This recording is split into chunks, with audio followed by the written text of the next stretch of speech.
Let's be honest.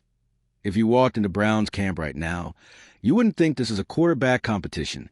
You'd think it's a media war zone. Cameras everywhere.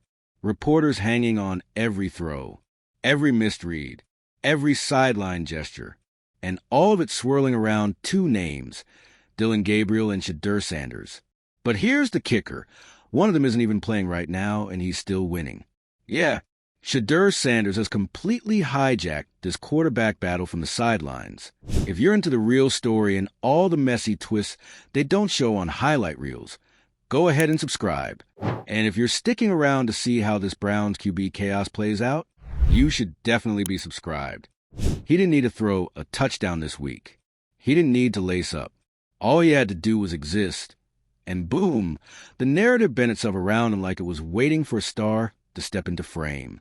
Meanwhile, Dillon Gabriel, he's playing. He's technically producing. He's completing passes. And somehow, he's fading into the background. Well, unless we're talking about the pick six or the fumble. Yeah, those aren't going away anytime soon. Let's rewind for a second. Gabriel came into his preseason debut with everything to prove. This was his shot to shut down the hype, to remind fans and analysts that, hey, I'm the guy who's actually playing. I'm the one putting the reps. I'm not just a name or a TikTok edit.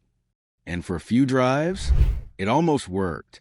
13 of 18 for 143 yards. Efficient, clean, poised. But football isn't about almost. Because mixed in with those completions were two brutal, momentum-shattering mistakes. A pick six that left the stadium in stunned silence, and a fumble that was so avoidable it made fans question if he was seeing ghosts in the pocket. And just like that, all those completions were erased. And all eyes drifted right back to the sideline, where Shedeur Sanders stood in a hoodie, nodding to teammates, calm as ever. He didn't say a word. He didn't need to. The contrast was louder than anything he could have tweeted. Because here's the thing. Shedeur has already proven he can do what Gabriel couldn't. Remember his preseason debut? The one where he faced the Panthers' first-string defense and didn't blink? 14 for 23, 138 yards, 2 touchdowns, 0 mistakes. Oh, and a highlight reel scramble into a laser-threaded touchdown that went viral before the drive even ended. You don't manufacture that kind of confidence. You either have it or you don't. And Sanders, he has it, but this goes beyond stats. It goes beyond arm strength and decision-making. It's the presence. Shedeur walks into a room, and the energy changes. He speaks, and people listen. And that's not hype, that's leadership. It's also brand building. Let's not ignore what's happening off the field. The Nike campaign, the comparisons to Brady, the ESPN panel drooling over his pocket awareness. That's not just noise, it's momentum. And momentum in the NFL matters. Front offices feel it. Coaches feel it. Locker rooms feel it. And right now, Sanders is a runaway train of momentum. Even injured, even sitting out this week, his name dominates every segment. Meanwhile, Gabriel is standing there post-game, trying to explain how a pick six was just one read too slow. While every sports show rolls clips of Shedeur hitting sideline dimes in week 1. That's not just bad timing. It's a branding nightmare.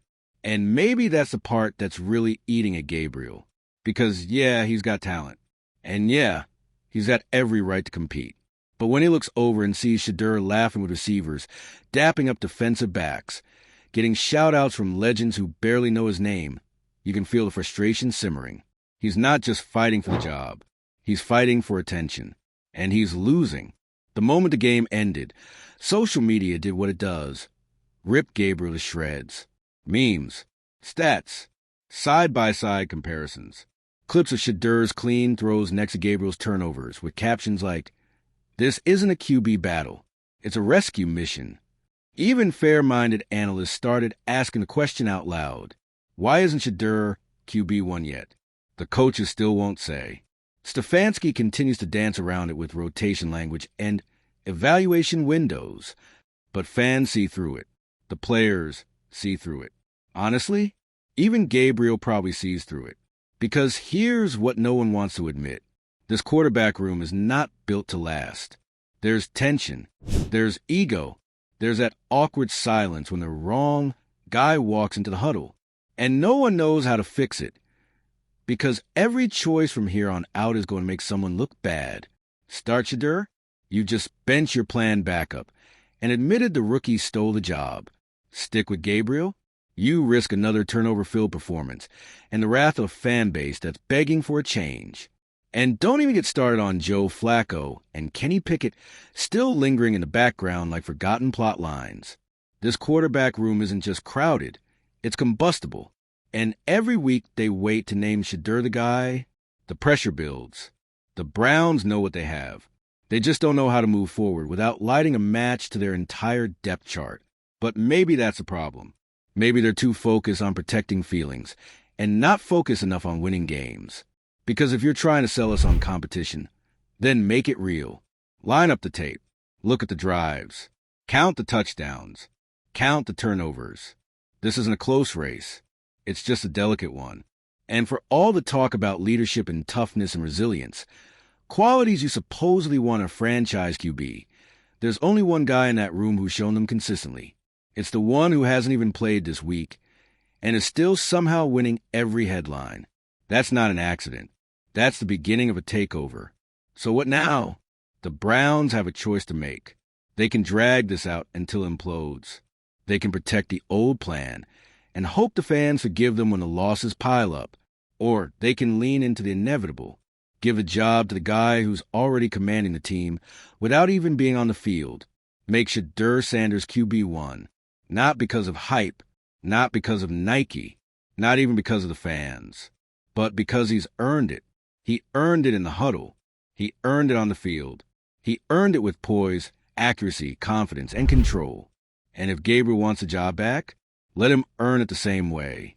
Because this isn't about bruised egos or veteran politics anymore. It's about winning football games. And the guy best positioned to do that, he's already here. And he's already got the locker room waiting. You can feel it now. That quiet tension in the facility. The unsaid truth floating between water-cooler conversations and whispered locker room chats. This isn't a quarterback battle anymore. It's a reckoning. Because when the dust settles, when the cameras turn off, and when the press conferences wrap with another round of deflections, the Browns are going to have to face it. They drafted a star, and they're pretending they didn't. Shedeur Sanders isn't just a media darling. He isn't just a flashy name with a high-profile dad and a sneaker deal. He's the most composed quarterback on the Cleveland roster. Period. And every minute that goes by with him holding a clipboard instead of leading the offense, it's another minute wasted. Another step toward yet another Browns quarterback controversy that they created for themselves. Let's not sugarcoat what happened this week. Dillon Gabriel was given the stage. He had the full support of the staff. The game plan was tailored to his strengths. Short throws, RPO looks, no exotic blitzes. The defense gave him space to operate. And still, he gave the ball away. Twice. A pick six that looked like something out of a bad college highlight reel. And a fumble on a routine dropback that screamed jitters.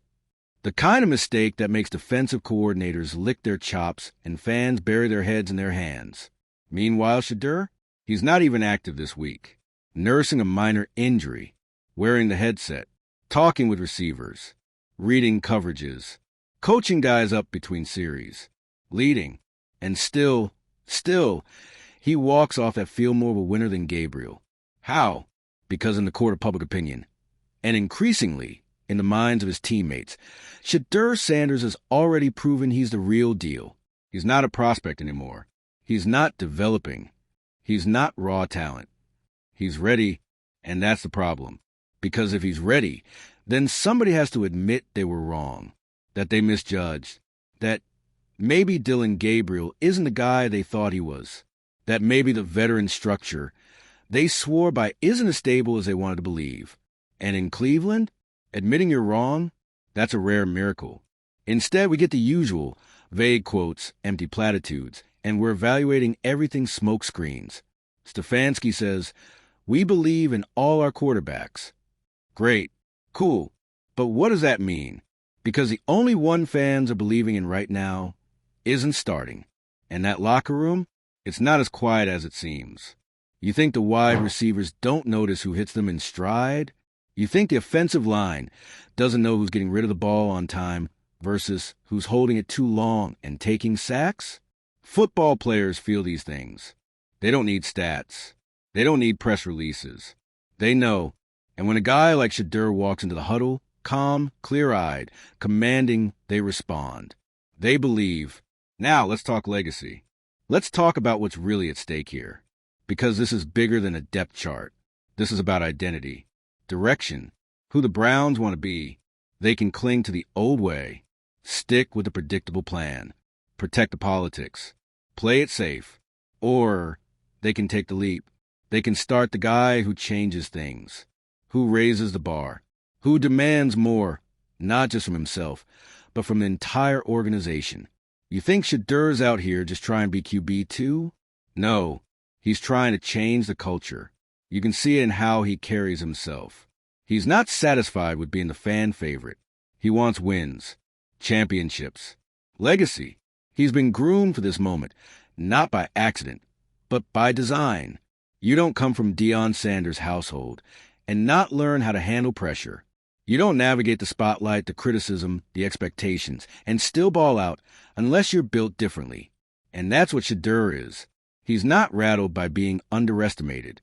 He's fueled by it, which is why Gabriel's passive-aggressive shots, those veiled comments about entertainers versus competitors, landed so poorly. Because let's be real, Shedeur Sanders is both. He's got the charisma, the flair, the viral plays, but he also studies film like a coach, stays after practice, does the work, commands respect. He's not some influencer cosplaying as a quarterback. He is a quarterback. And whether the Browns want to admit it or not, they've already lost control of this narrative. The fans, they've chosen.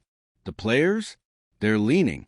The media, already running with the Sanders-era storyline before it even officially begins. So what are the Browns going to do? Wait until Gabriel gets booed out his own stadium? Let the locker room fracture?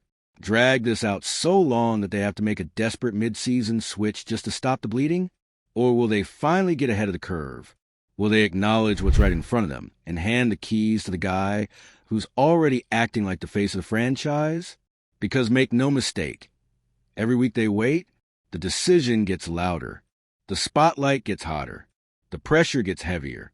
And Shedeur, he just stays cool. He's not rushing. He knows what's coming. And he's not going to beg for it. He'll just keep preparing. Keep building. Keep waiting for the moment when the Browns finally wake up and realize what they have. And when they do, watch out.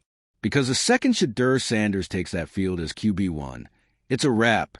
He's not just going to play well. He's going to make you wonder why it took so long in the first place. And for Cleveland, that's the scariest part. Not that he might not be ready, but that he was ready the whole time. And they just didn't want to see it. Because that's the core of it, isn't it? This wasn't supposed to happen. This quarterback room wasn't built for disruption. It was carefully assembled, layered with just the right mix of experience and perceived potential. Joe Flacco for mentorship. Kenny Pickett for steady, if unspectacular, insurance. Dillon Gabriel for upside. Then Shedeur Sanders came crashing to the script like a wrecking ball in cleats. And suddenly, nothing made sense anymore. He wasn't supposed to be this accurate. He wasn't supposed to read defenses this well, this early. He wasn't supposed to light up a preseason defense with third-string linemen and walk off the field looking like the starter. He wasn't supposed to lead like that, talk like that, command like that. He was supposed to wait his turn. And now the Browns are stuck. Because if they elevate Shedeur, they admit that every plan they built, every carefully layered development arc, every veteran buffer got flattened in a matter of weeks. And if they don't elevate him, they risk igniting a full-on mutiny from the fans, the media, and maybe even the locker room. Because let's be honest, when a guy everyone wants is standing on the sideline with a playbook in his hand, watching a QB throw duck after duck, it doesn't take long for patience to snap. We've seen it before.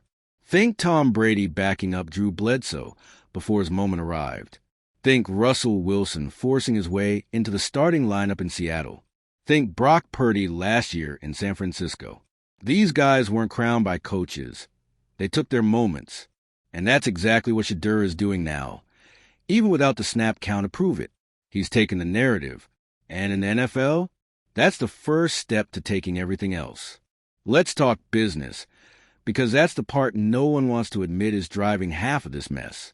Shedeur isn't just a player. He's a brand. He's box office. He trends. He brings eyeballs to the screen. The kid already has sponsorship muscle most rookies only dream about, and he's barely played. But that media power? It's a double-edged sword, because while it sells jerseys and fills seats, it also makes the people in power nervous. Why? Because suddenly the control shifts.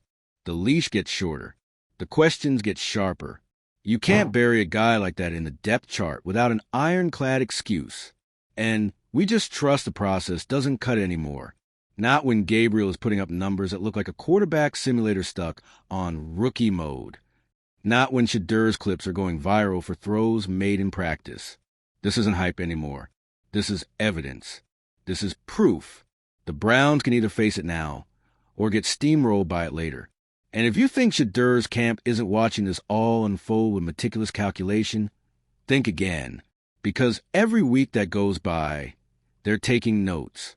Every presser where Stefanski deflects, every game where Gabriel flounders, every cheer that erupts when Shedeur warms up on the sideline, all of it builds a case. And let's be very clear. There will be teams lining up to give this kid the keys. The Rams, hungry for a young star to groom behind Stafford. The Falcons, still searching for a quarterback with swagger and composure.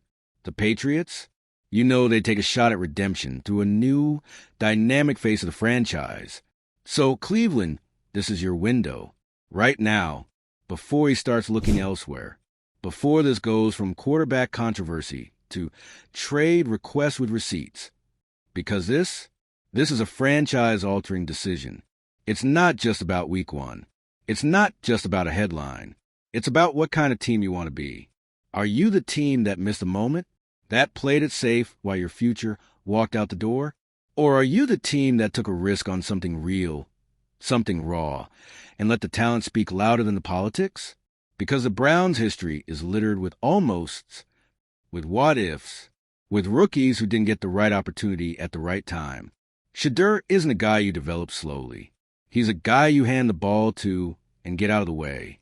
You build around him. You learn from him.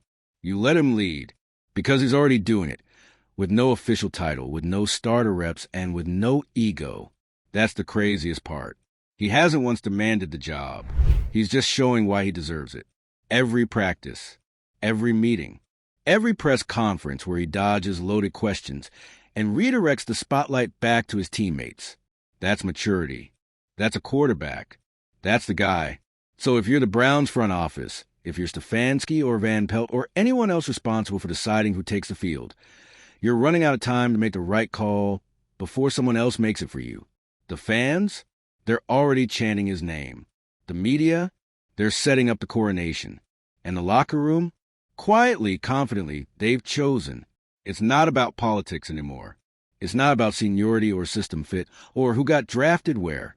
It's about results. And the guy with the best results, even from limited action, is Shedeur Sanders. So, what are you waiting for? A disaster? A meltdown? A Gabriel implosion so catastrophic that you're forced to act? Because by then it won't be bold. It'll be desperate. You don't get points for doing the obvious thing after it's obvious to everyone else. You get points for vision, for courage. And right now, the only guy showing both of those qualities, he's wearing number 14. So let him lead, not because it's easy, not because it's safe, but because it's right. And if that means swallowing your pride, if it means shaking up your plans, if it means turning the page faster than you intended, so be it. The great teams do that. The brave ones. The ones who are tired of living in the past and finally ready to build a future. Because Shedeur Sanders is that future. And if the Browns don't realize it soon, someone else will. And they'll be the team we're talking about next year, while Cleveland is stuck wondering what went wrong again. So now the countdown begins. You can feel like static in the air, that nervous before something big happens. A shift, a pivot, something no press release can delay. Because the Browns have run out of room to stall. The game tape doesn't lie. The locker room whispers have turned into quiet nods. The fans aren't asking anymore. They're demanding. And Shedeur Sanders? He's not campaigning. He's waiting. Waiting like a storm offshore. He doesn't need to tweet cryptic messages. He doesn't need to throw anyone under the bus. His play already did the talking. And the only thing left now is for the Browns to decide whether they're going to listen or let another quarterback controversy swallow another season whole. It's almost poetic.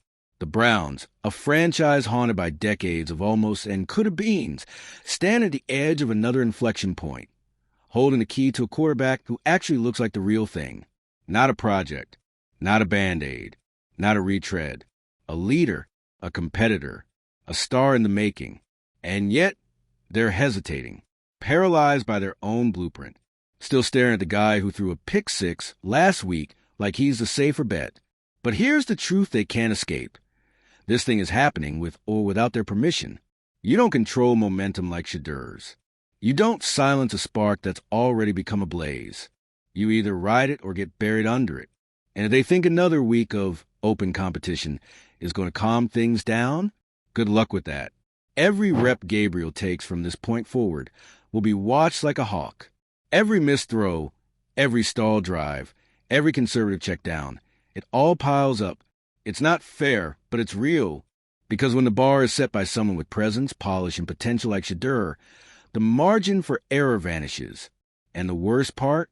Shedeur doesn't even have to be perfect to win this battle. He just has to keep being who he already is.